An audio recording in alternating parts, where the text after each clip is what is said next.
राज्यातील ration card धारकांसाठी एक महत्त्वाची बातमी समोर येत असल्याचा दावा केला जात आहे. काही माध्यमांमध्ये असा दावा करण्यात येत आहे की पात्र लाभार्थ्यांच्या बँक खात्यात 9,000 रुपये जमा केले जाणार आहेत. यासाठी अन्न व नागरी पुरवठा विभागाचा GR आल्याचेही सांगितले जात आहे. जर तुम्हीही रेशन कार्ड धारक असाल तर या योजनेबाबतची संपूर्ण माहिती जाणून घेणे महत्त्वाचे आहे. अर्जाची प्रक्रिया, पात्रता, आवश्यक कागदपत्रे आणि अधिकृत माहिती तपासल्यानंतरच कोणतीही कारवाई करा. कोणत्याही अफवांवर विश्वास ठेवण्यापूर्वी संबंधित विभागाच्या अधिकृत संकेतस्थळावर किंवा शासनाच्या अधिकृत GRची खात्री करून घ्या. आता जर तुमच्याकडे रॅशन कार्ड असेल आणि तुम्ही जर या GRमध्ये सांगितलेल्या 4 नियमात बसत असाल तर तुम्हाला 9,000 रुपये मिळणार आहे. स्वतः मुख्यमंत्र्यांनी निवडणुकीच्या वेळेस एक घोषणा केली होती, पण त्याची अंमलबजावणी आता सुरू झालेली आहे. आता हे जे 9,000 रुपयांचा अनुदान आहे ते सगळ्या लोकांना मिळणार नाहीयेत. फक्त जे रेशन कार्ड धारक या 4 नियमात बसतील आणि ज्यांच्याकडे ही 2 कागदपत्र असतील त्यांनाच हा लाभ मिळणार आहे. लक्षात घ्या, या बातमीला हलक्यात घेऊ नका, कारण की योजना ही भरपूर आधी घोषणा झाली होती. आता सुरू झाली, त्यामुळे ताबडतोब जे लोक अर्ज भरतील त्यांना हे पैसे आता मिळणार आहे. फक्त यासाठीची विशेष पात्रता काय आहे? कोणती कागदपत्र आणायची आहेत? कोणते 4 नवे नियम याच्यासाठी लावण्यात आलेले आहे? कोणत्या बँकेचं खातं याच्यासाठी लागणार आहे? अर्ज कुठून आणायचा? कुठे भरायचा? सगळी सविस्तर माहिती सांगतोय, मुद्दा लक्षात घ्या. 9,000 रुपयाचा विषय आहे आणि हे 9,000 रुपये दर वर्षाला तुम्हाला मिळणार आहे. आणि अजून हे सरकार कमीत कमी 2 ते 3 वर्ष आहे, म्हणजे जवळपास 27 ते 30,000 रुपयाचा प्रश्न आहे. त्यामुळे अजिबात हा व्हिडिओ स्किप करू नका, नाहीतर तुम्हाला अक्षरशः तुमचं फक्त 9,000च नाही तर 30,000 रुपयाच नुकसान होऊ शकतं. तुम्हाला हे कदाचित खोटं वाटेल, पण रेशन कार्डवर जे पैशाच वाटप आहे ते पूर्वीपासून सुरू झालेलं होतं. बऱ्याचशा लोकांनी याचा गुपचूप लाभ घेतला, कुणालाच काही सांगितलं नाही. त्यामुळे सरकारनं पुन्हा एकदा अर्ज भरण्याची संधी दिली आहे. आता याची मुदत फक्त 2 ते 3 दिवसाचीच ठेवली. त्यामुळे हा व्हिडिओ तुम्ही अजिबात स्किप करू नका, कारण की व्हिडिओमध्ये आपण सगळ्यात आधी अर्जाची पद्धत कशी आहे, कोण कोण पात्र आहेत, हे पैसे लाभार्थ्यांच्या बँक खात्यात कशा पद्धतीने जमा केले जाणार आहेत याची संपूर्ण माहिती आपण पुढे पाहणार आहोत. तसेच या योजनेचा लाभ मिळाल्याचा दावा करणाऱ्या लाभार्थ्यांची माहिती आणि संबंधित तपशीलही जाणून घेऊ. सरकारने या संदर्भात नवीन GR जारी केल्याचे सांगितले जात आहे. कोणतीही योजना अधिकृतपणे लागू झाली आहे की नाही हे त्या GR मधील अटी, पात्रता आणि अंमलबजावणीच्या सूचनांवर अवलंबून असते. त्यामुळे आपण त्या अधिकृत कागदपत्राच्या आधारे माहिती समजून घेणार आहोत. रेशन कार्ड धारकांसाठी आर्थिक लाभाबाबत विविध दावे समोर येत आहेत. त्यासोबत इतर काही अतिरिक्त लाभ मिळू शकतात अशीही चर्चा आहे. मात्र नेमके कोणाला किती रक्कम आणि कोणत्या अटींवर लाभ मिळेल हे अधिकृत आदेशानुसारच निश्चित होईल.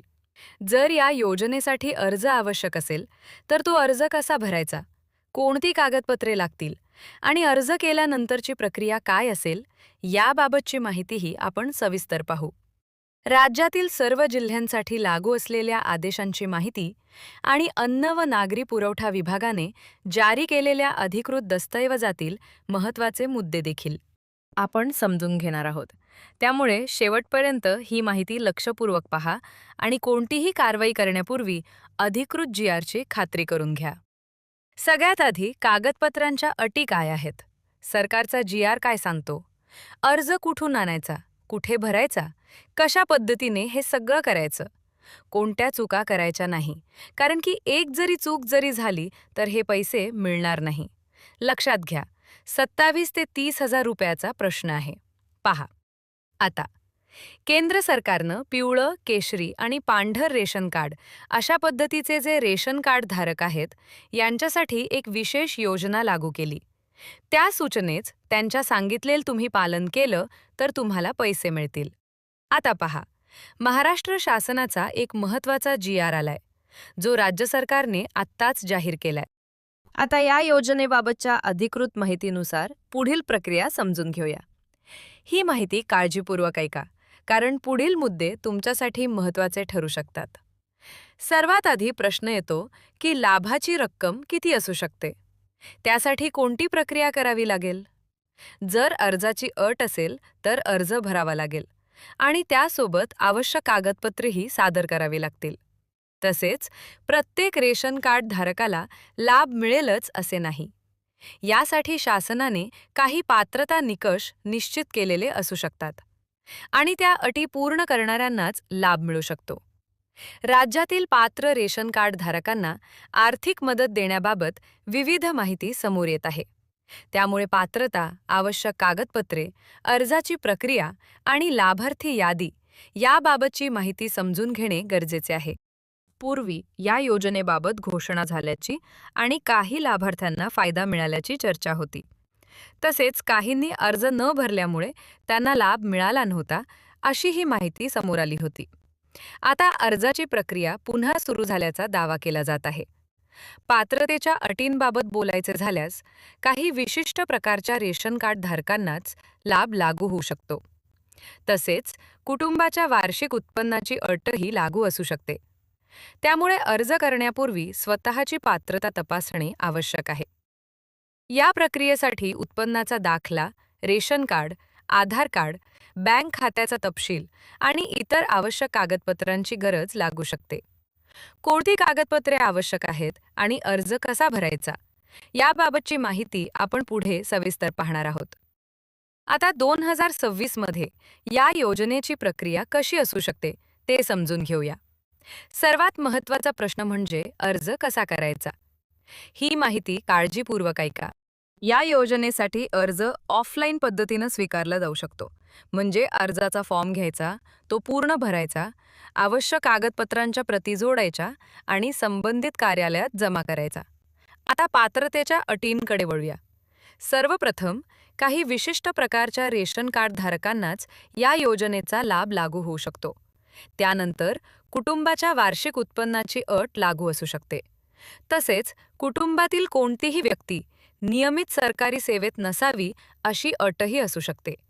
याशिवाय कुटुंबातील एखादी व्यक्ती सरकारी सेवेतून निवृत्त होऊन नियमित पेन्शन घेत असेल तर त्या प्रकरणातही पात्रतेवर परिणाम होऊ शकतो. काही प्रकरणांमध्ये जमिनीच्या क्षेत्रफळाबाबतही मर्यादा लागू असू शकतात.